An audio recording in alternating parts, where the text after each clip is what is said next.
Tecnologías empresariales accesibles y sociales. Un espacio dirigido a profesionales sobre accesibilidad tecnológica, clave en la nueva economía. Tecnologías accesibles, beneficio social y beneficio económico. Accesibilidad y usabilidad TIC, eje de la nueva sociedad digital. Tecnologías accesibles, motor de la nueva sociedad digital universal. El motor económico como motor social para un mundo más accesible y usable. Con Juan Carlos Ramiro. Bienvenidos a una nueva edición, a un nuevo post de tecnologías empresariales, accesibles y sociales, que hacemos con muchísima ilusión, con muchas ganas y con todo el amor del mundo para hacer una transferencia de conocimiento acerca de las tecnologías sociales, de su potencial y de la importancia de la accesibilidad para incorporar y eliminar la brecha social digital a este mundo. Hoy tenemos a Amparo Marín. Para mí ha sido un verdadero descubrimiento, un verdadero placer y desde luego una sorpresa de la que todavía me cuesta recuperarme. Para bien. Amparo, eres ingeniera de telecomunicaciones, MBA, hablas 6 lenguajes, has trabajado en el servicio público, participado en 100.000 congresos, editado libros. Por citar un poquito de tu formación y de tu trayectoria y de tu bagaje. Pero lo más importante para mí ha sido descubrir tu capacidad humana y toda la iniciativa y toda la innovación que llevas dentro de ti. Muchísimas gracias por estar con nosotros, Amparo. Bienvenida. Muchas gracias, Juan Carlos, sobre todo por invitarme y dejarme compartir este rato con vosotros. Amparo, yo he hecho una mini presentación acerca de ti, pero me gustaría que nos contaras un poquito más de ti, qué es lo que haces y de tu trayectoria.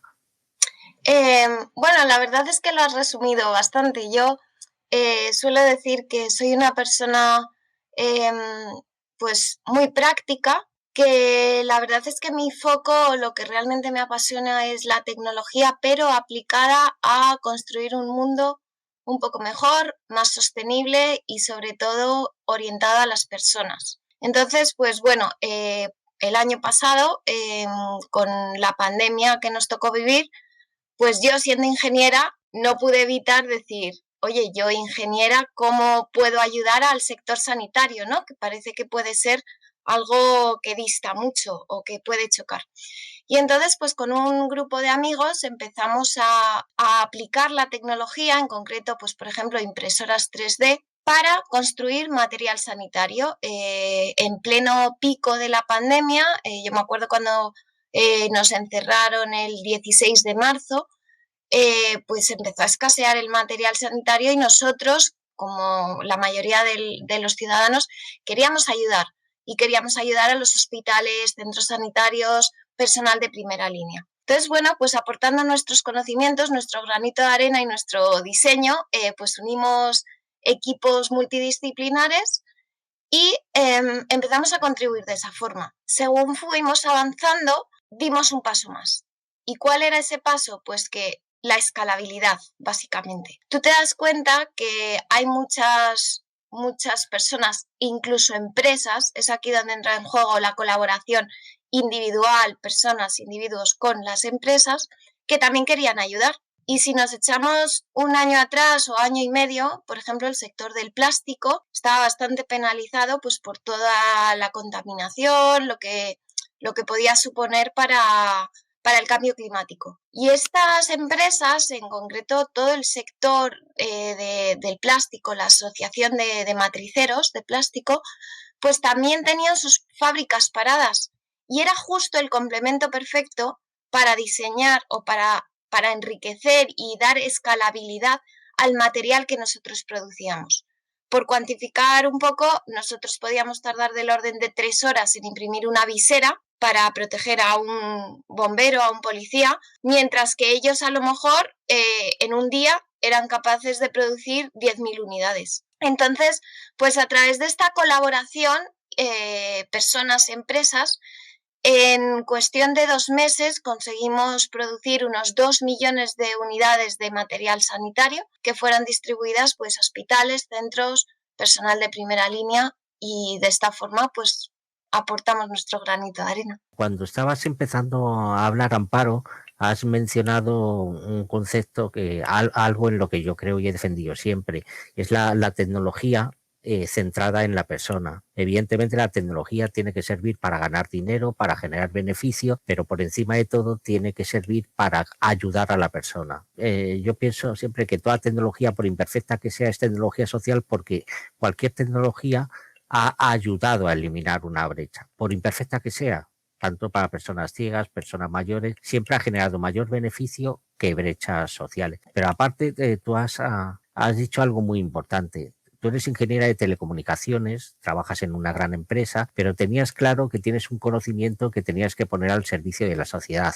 Por supuesto, tienes que trabajar, hay que ganarse la vida, pero luego hay una parcela personal, humana, que debemos revertir, y coincido contigo, en la mejora, cada uno desde donde podamos y como podamos. Ni todos tenemos las mismas capacidades económicas, ni laborales, ni funcionales como seres humanos, pero tenías claro que tu conocimiento lo querías poner al servicio de la sociedad y dinamizando además a la sociedad, involucrando a la sociedad, que me parece importantísimo. Pero ¿cómo se te ocurrió poner en marcha? Porque los conocimientos que normalmente tenemos asociados a un ingeniero de telecomunicaciones distan mucho de conocer, por ejemplo, como parece que tú tenías conciencia, el sector sociosanitario, el sector de servicios sociales, o de las necesidades de la sociedad, de las personas en general.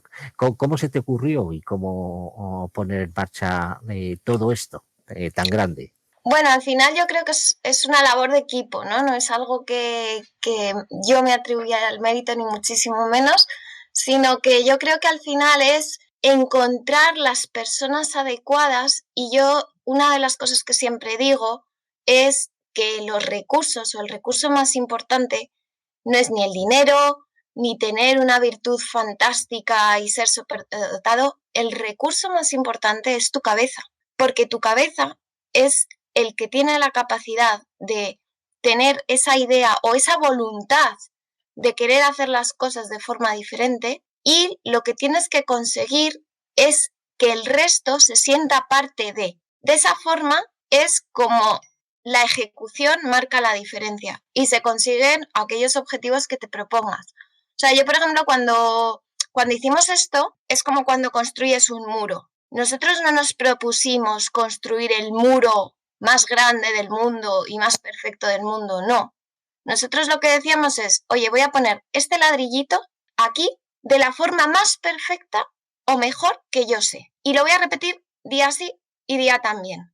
Al final, ¿cuál es el resultado? Pues al final el resultado es que se construye el muro entre todos, evidentemente, Amparo.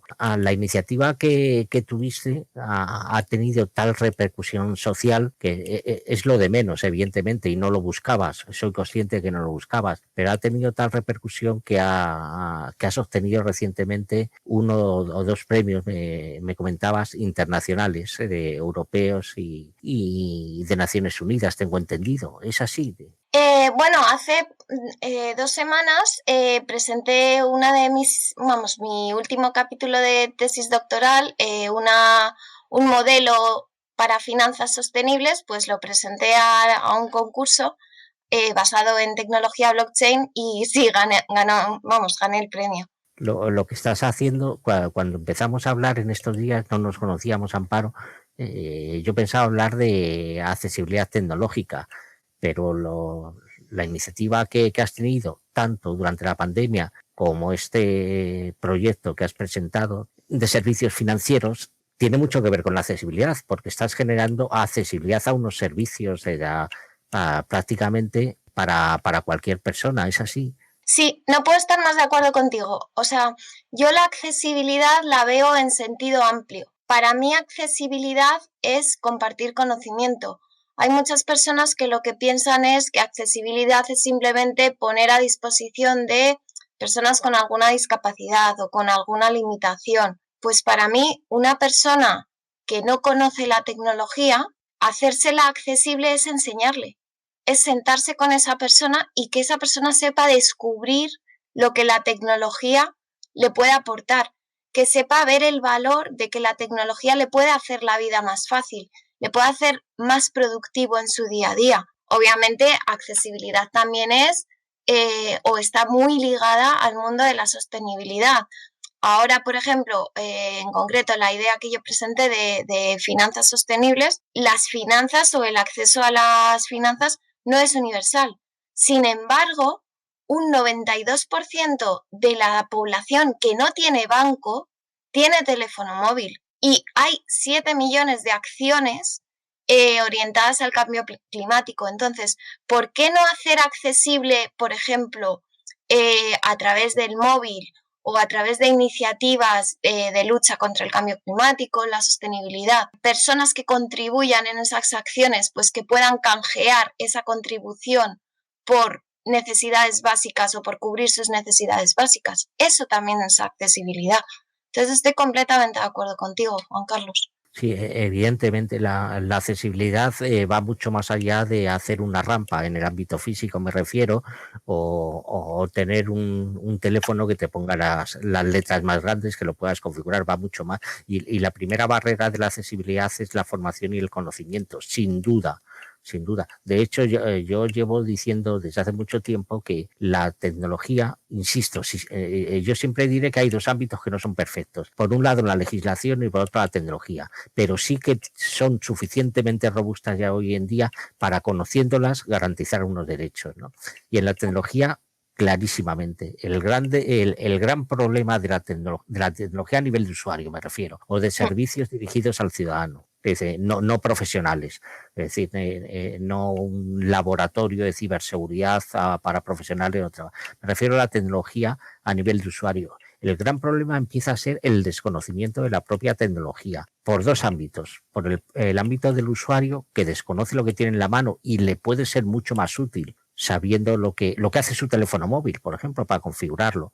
Ese es un problema que a las personas mayores les cuesta y a muchas personas con discapacidad. Pero por otro lado, has dicho algo muy importante también, y que para llegar a la accesibilidad se necesita hablar, se necesita dialogar y se necesita esa transferencia de conocimiento, que yo también lo he hecho en falta, porque cada uno sabemos de lo que sabemos. Yo creo mucho en la cooperación y en el diálogo y en aprender sin egos de ningún tipo.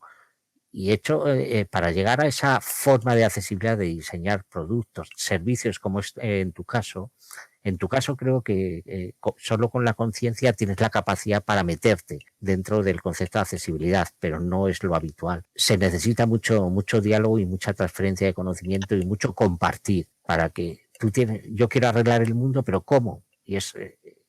quizá hay que hacerlo hablando con quien sabe las necesidades que tienen las personas, las necesidades que tiene una persona mayor, una persona ciega, una persona para hacer esos desarrollos adecuados, dice, tecnológicamente. ¿No piensas así, Amparo? Sí, yo además quiero incidir o puntualizar dos cosas que me han parecido muy, muy positivas y relevantes de lo que has comentado. Para mi accesibilidad, un sinónimo, más allá de lo que has comentado de compartir conocimiento, sería usable. Es decir, no solo basta con que te enseñen a usarla, sino que se use, que se adopte, que sea útil, que sea práctica.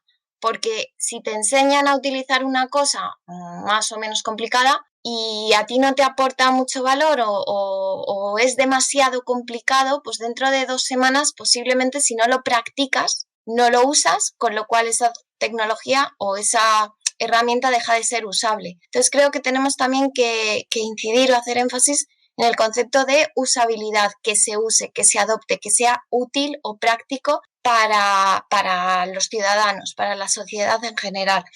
Y luego otra de las cosas que yo creo que también potencia o promueve la accesibilidad es un concepto que es mezcla, ¿no?, del inglés, que sería coopetición, es decir, competir y colaborar. O sea, no competir en el sentido de voy a machacar al otro, sino voy a colaborar para ver cómo yo puedo ser mejor. O sea, cómo lo que hace bien el otro lo puedo interiorizar y enriquecerlo. Es también esto está muy ligado a las tecnologías open source, ¿no?, donde la comunidad se va enriqueciendo unos a otros, al final van siendo más competitivos y entre todos se mejora. Entonces es como una ola expansiva. Yo creo que son dos conceptos que claramente tienen que marcar tendencia, al margen de que hay otro tercer factor y es la necesidad del cambio de la estructura productiva. Es decir, nosotros tradicionalmente, o bueno, yo por lo menos en mi experiencia profesional, ¿cómo se gestionaba un proyecto? Básicamente se lanzaba un problema, se planteaba, se dotaba un presupuesto, se proponían iniciativas y luego aquella iniciativa que más se ajustara a lo que se quería resolver, pues se le asignaba esa partida presupuestaria y se ejecutaba, ¿no? Eso es lo que yo llamaría gestionar lo probable, es decir, vamos a prueba y error. Tú tienes un backlog y dices, bueno, esto más o menos parece que me va a resolver el problema, invierto en ello y ya está. Yo creo que no, tenemos que cambiar radicalmente la forma de plantear estos retos o de dar solución a los problemas y es liderar lo posible. Es decir, yo voy a hacer escucha activa.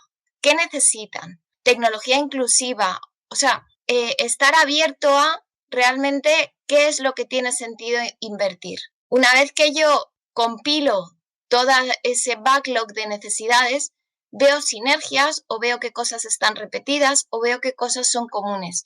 Y sobre eso, si tiene sentido, saco la partida presupuestaria o los recursos que sean necesarios. Eso es lo que yo llamaría liderar lo posible. Es decir, ¿esto es posible hacerlo? Sí, pues vamos a liderarlo y vamos a llevarlo a cabo.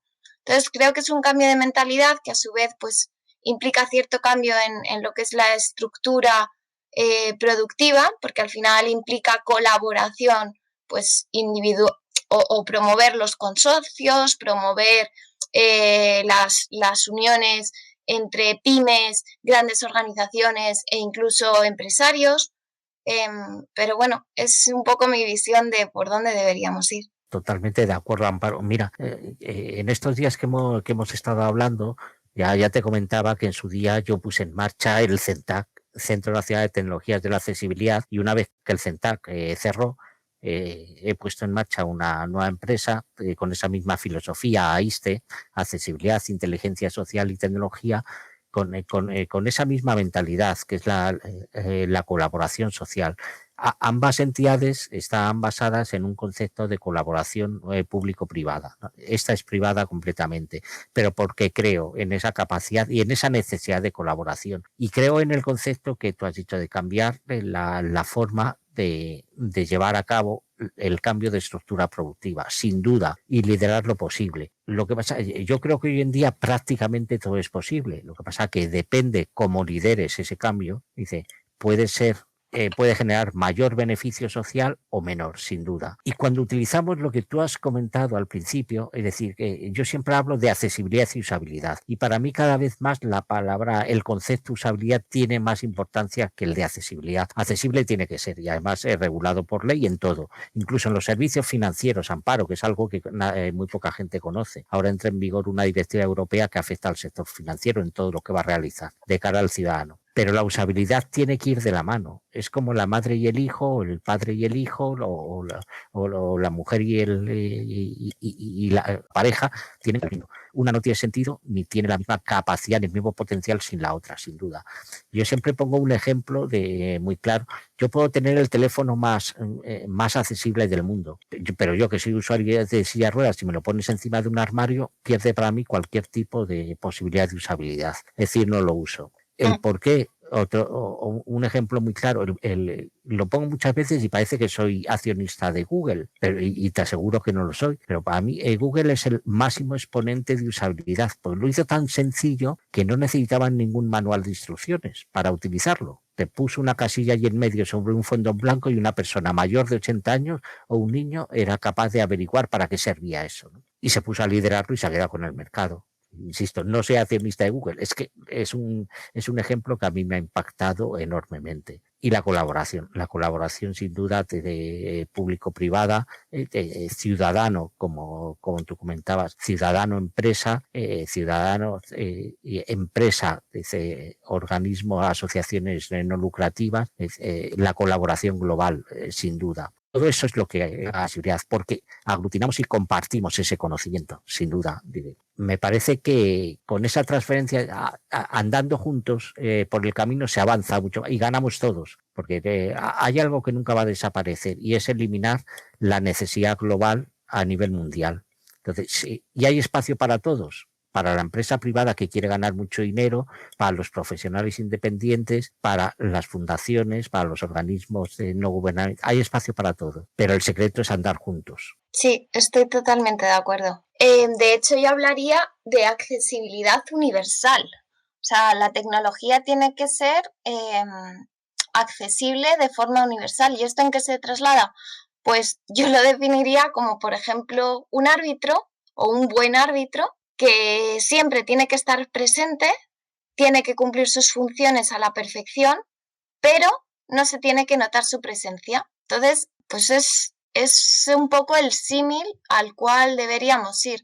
Accesibilidad o tecnología accesible de forma universal, es decir, para todos, sin ningún tipo de distinción, donde la tecnología cumpla esa función de permitirnos introducir una sistemática de mejora continua, hacer nuestra vida más fácil, de forma totalmente no intrusiva, que no se note, pero que sepamos que está ahí.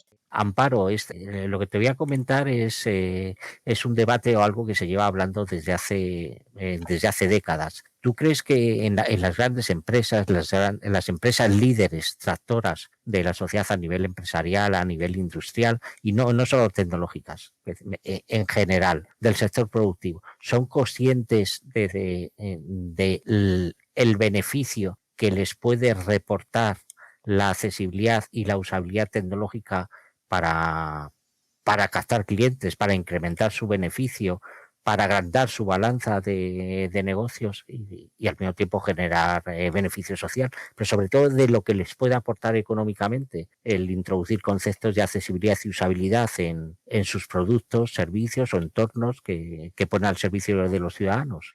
Pues déjame responderte de una forma un poco híbrida, es decir, conciencia creo que sí que la hay. El problema es que muchas veces no se cuantifica. Entonces, conscientes sí. ¿Cuánto de conscientes? Pues es ahí donde difiere.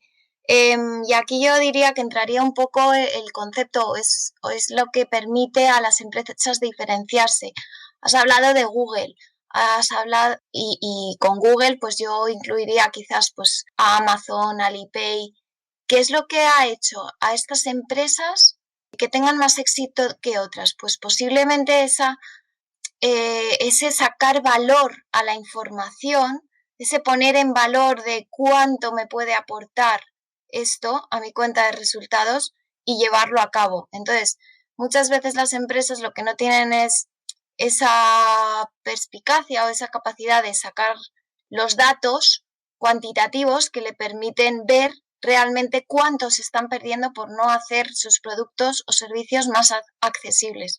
Sin duda, y el cómo hacerlo, muchas veces pensamos que el sector tecnológico, que es en nuestro campo y el tuyo, dice, va a conllevar un sobrecoste enorme. Yo soy de los que defiendo que en muchísimo menos, sino que el saber cómo hacerlo significa que puedes no incurrir en esos sobrecostes y hacerlo infinitamente mejor. Pero para eso tienes que saber cómo hacerlo y dejarte asesorar por quienes saben. Y eso solo puede ser a través de la colaboración. Y volvemos a la transferencia de conocimiento, dice, en este caso, el sector financiero y en otro, los profesionales de las necesidades tecnológicas de la sociedad, pero se necesitan sentar en la misma mesa donde se generan las estrategias. Sí, yo lo que creo es que necesitas equipos multidisciplinares y eso es lo que te va a permitir, bueno, quizás lo que decías tú, el saber cómo hacerlo o muchas veces dar un paso atrás y decir y plantearse, hacer challenge de las cosas y plantearse cómo hacer las cosas de forma diferente, porque a lo mejor para ir de un sitio a otro, tú sabes cómo hacerlo, pero la pregunta es, ¿y se puede hacer de otra forma? Entonces, eso es lo que te aporta tener un equipo multidisciplinar y dejarte aconsejar o replantearte si además de la forma tradicional hay otra forma, como podría ser, pues eso, lanzar un producto más inclusivo, más sostenible, que te permita a su vez o que rompa el estereotipo de que eso supone un sobrecoste. Evidentemente, Cuando hablamos de accesibilidad universal, muchas veces nos viene a la cabeza las barreras físicas, que yo creo que nadie está en contra actualmente de eliminarlas, sobre todo porque estamos entrando en Europa, por ejemplo, estamos hablando menos, pero en Europa es un claro ejemplo de un envejecimiento poblacional enorme. Y este envejecimiento poblacional, que no necesariamente genera discapacidad, pero sí va generando limitaciones. Entonces yo creo que los propios responsables de grandes empresas, nuestros responsables públicos, nuestros profesionales de la educación y de otros ámbitos, empiezan a ser conscientes de que hay que tomar partes en el asunto para no dejar a un mayor porcentaje, cada vez mayor, de la población fuera de juego. Dice, por meras limitaciones, no hablo ya por discapacidad, sino por meras limitaciones. Con 70 años probablemente tengas algo de artrosis, no te puedes mover igual, no te puedes agachar igual, y el poner a disposición de los ciudadanos recursos que les faciliten esa vida, aparte de generar ahorro para los servicios públicos, en este caso la sanidad, que te evita otra serie de riesgos, te permite a los responsables poner en marcha su cabeza, como tú dices, querer y empezar a trabajar de productos y soluciones accesibles para la sociedad. Sí, de hecho, hilando con lo que comentas, si nos vamos, por ejemplo, al caso de la pandemia, esto fue bastante pernicioso para, por ejemplo, las personas sordas, porque, claro, todas las noticias, todo eso, normalmente se daba pues por la televisión, y entonces pues ellas, este tipo de discapacidad o de limitación, pues supuso un problema para que este colectivo estuviera también al día de lo que, o informado de lo que está ocurriendo. Entonces, en este sentido, yo creo que también se debe apostar por aquellas empresas o tecnologías que adaptan espacios, o que a través de inteligencia artificial, por ejemplo, pues posibilitan que estas personas pues puedan reconocer sonidos en el entorno a través de alertas, señales luminosas, notificaciones en dispositivos inteligentes como bombillas, sistemas de señaléctica, móviles, smartbands. Entonces, estos son iniciativas que también un mundo desconocido y que yo creo que deberían aflorar.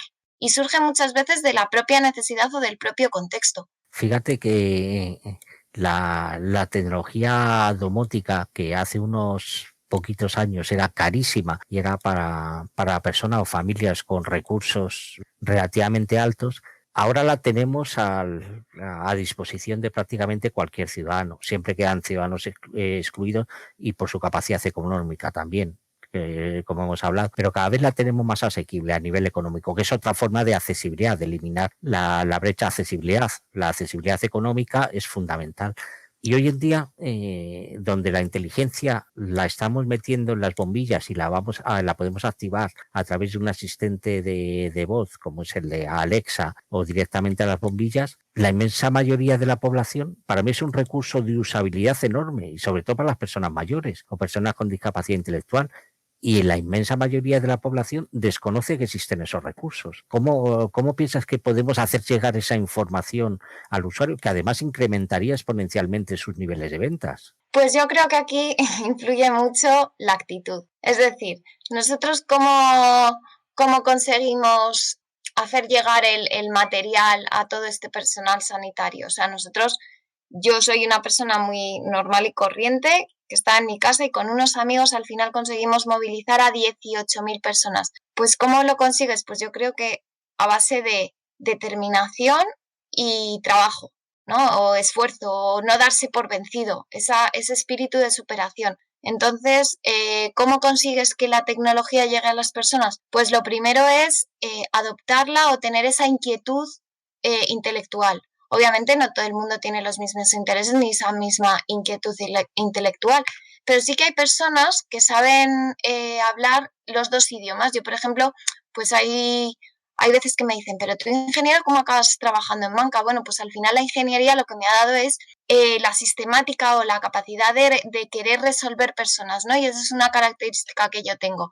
Entonces, si yo soy capaz de hablar esos dos lenguajes, el lenguaje de la tecnología y el lenguaje del negocio, yo tengo esa corresponsabilidad con las personas que me rodean de darlo a conocer y de ponerlo en práctica. Entonces yo creo que también es un tema de actitud y de voluntad. Si está ahí, transmítelo. Amparo, ¿qué importancia piensas que puede tener la tecnología de impresión en 3D o qué impacto puede tener en el futuro de cara a hacer llegar soluciones accesibles y usables a la ciudadanía, sobre todo a aquella ciudadanía que no tiene demasiados recursos económicos? Pues yo creo que es la complementariedad.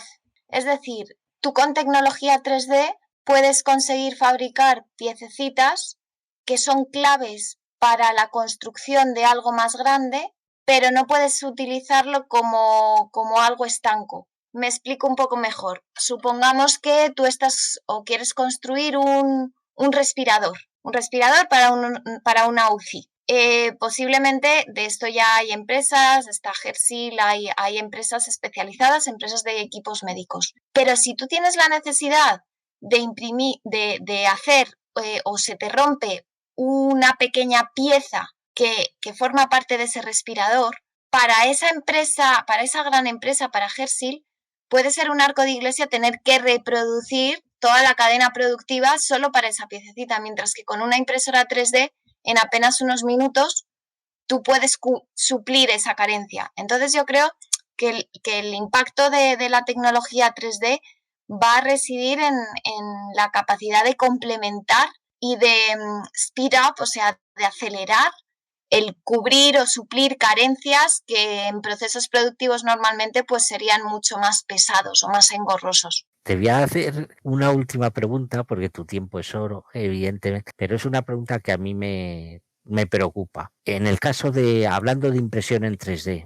y hablando del sector ortoprotésico, es decir, quienes te venden las sillas de ruedas, los bastones, las férulas, cuyo precio es altísimo, tanto para la seguridad social como para el ciudadano, aquello que no está subvencionado, costeado. ¿No crees que puede haber una lucha de poder económicas o dificultades verdaderamente importantes para la introducción de soluciones 3D para el ciudadano que tenga estas limitaciones o estos problemas con el sector ortoprotésico? Es una pregunta muy complicada, pero que a mí me preocupa. Yo lo veo en positivo. Es decir, va a poder hacer accesible a personas que antes no lo tenían aspectos que pueden salvar su vida. Entonces yo creo que va a ser una revolución. O sea, ahora, por ejemplo, en impresión 3D se están haciendo ya un abanico bastante amplio de prótesis. O sea, hablamos de prótesis dentales o de prótesis pues, de otra naturaleza en el sector sanitario, y yo creo que lo que va a permitir es precisamente abarcar o dar solución o curar a más personas. Yo también pienso así, pero no. Por ejemplo, incluso para pensar en trasplantes de órganos. O sea, cuando tú te vas a los hospitales, siempre es, pues hoy necesitamos tantos donantes, hoy necesitamos, siempre hay este tipo de carteles. Y yo creo que gracias a la tecnología y la impresión 3D, pues ligado también al propio contexto de la población, que a lo mejor no tienes esa escasez de donantes, pues vas a poder cubrir y salvar muchas más vidas. Entonces yo lo veo en positivo totalmente. Yo lo veo como tú, Amparo, pero mi preocupación es porque creo o podría ser que no todo el mundo lo viera como nosotros. Evidentemente, yo lo veo como soluciones complementarias y que pueden trabajar y ir por el mismo camino, sin duda. Amparo, muchísimas gracias. Para mí ha sido un descubrimiento y lo digo sinceramente. Y me gustaría que hubiera decenas de miles de profesionales como tú dentro de las grandes empresas, creando esa sensibilidad y transfiriendo ese conocimiento y sobre todo esa capacidad de la necesidad de liderar la forma de trabajar, la forma de llegar al ciudadano y la forma de liderar grandes proyectos sociales. Muchísimas gracias, Amparo. Muchísimas gracias a ti y para mí ha sido de verdad un placer. Os esperamos en el próximo post de tecnologías sociales, empresariales y sociales. Muchísimas gracias a todos los que nos habéis seguido en directo y a través de las redes. Hasta pronto. Más allá de la innovación es un proyecto divulgativo en formato podcast patrocinado por OpenExpo. Suscríbete al podcast en Google Podcast, Apple Podcast, iVoox, Spreaker, Spotify, audios de YouTube o visítanos, óyenos y suscríbete al feed en nuestra web másalladelinnovación.com. Si te gustan los contenidos que te ofrecemos en Más allá de la innovación, comparte con todos nuestro podcast o apóyanos con tus likes y valoraciones, ayudándonos así a crecer y poder seguir trayendo cada semana más y mejores audios alrededor de la innovación tecnológica abierta.